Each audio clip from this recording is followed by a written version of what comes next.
David Sirota, let's start with you because you wrote quite a scathing column that appeared on thenewleft.org and as well on the HuffingtonPost.com, saying that you're absolutely outraged by the way the White House handled this.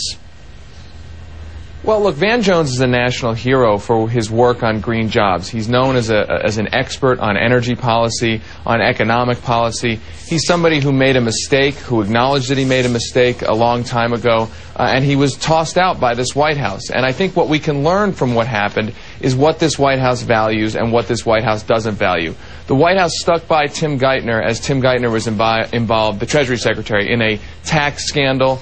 He's accepted gifts from the banking industry. The White House stood by him. The White House has stood by other people like Ben Bernanke, who's really been at the heart of our economic problems.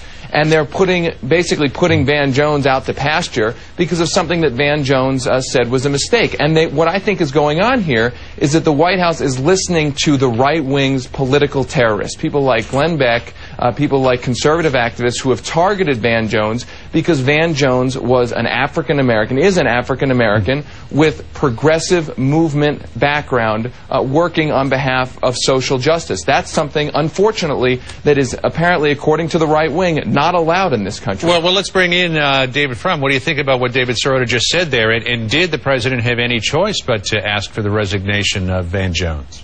Look, denying the truth about 9/11 is not an intellectual mistake.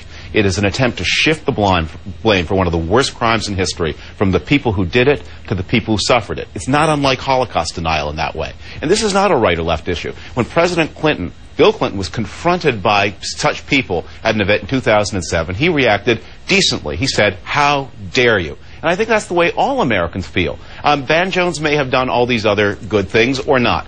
If you are associated with this kind of horrific lie, and by the way, he must also have lied to his superiors in the White House in not alerting them that he had done such a thing. If you traffic in such a horrific lie, you have no place in American government.